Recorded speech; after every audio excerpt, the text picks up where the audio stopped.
بسم اللہ الرحمن الرحیم۔ صبر کر لو یہ سوچ کر کہ جو ہو رہا ہے اسی میں اللہ کی مصلحت اور تمہاری بہتری ہے۔ تکلیف میں صبر سے کام لو، کیونکہ سونے کو آگ سے آزمایا جاتا ہے اور مومن کو صبر سے۔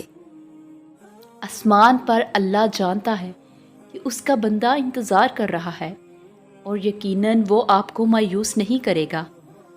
جو اللہ سے رو رو کر مانگتے ہیں انہیں مانگنے کے بعد رونے کی ضرورت نہیں پڑتی۔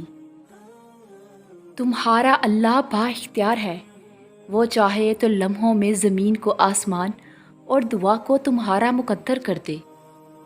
اس کی خدائی میں کسی کا کوئی دخل نہیں۔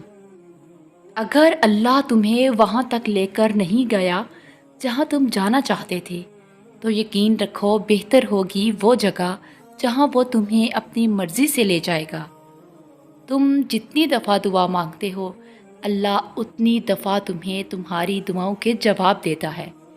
تم یہاں ایک قطرے کے لیے رو رہے ہو، جبکہ تمہارا رب تو تمہیں 7 سمندر عطا کرنے پر بھی قدرت رکھتا ہے۔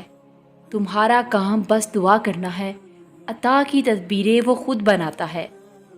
اور جس چیز کے لیے اللہ تمہارا امتحان لیتا ہے نا، اختتام میں وہ اسی چیز کو بہتر بنا کر تمہارے لیے صلہ لکھ دیتا ہے۔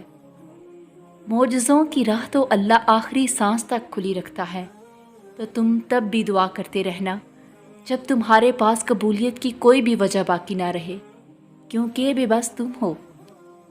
وہ تو پل میں نصیبوں کو بدل سکتا ہے اور لمحوں میں دلوں کو موڑ سکتا ہے۔ پھر آزمائش کے دوران اکثر اللہ اس چیز کو تم سے دور کر کے بھی آزماتا ہے تاکہ تم تڑپ اٹھو اور اسے پانے کے لیے اپنے رب کے قریب ہو جاؤ۔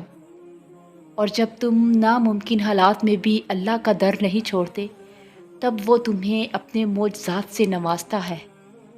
اور دعاؤں میں تو اتنی طاقت ہوتی ہے کہ یہ اللہ سے ہر بات منوا لیتی ہیں، پھر مسئلہ نصیب کا ہو یا قصہ ماضی، ادھوری کہانی ہو یا ناممکن کام۔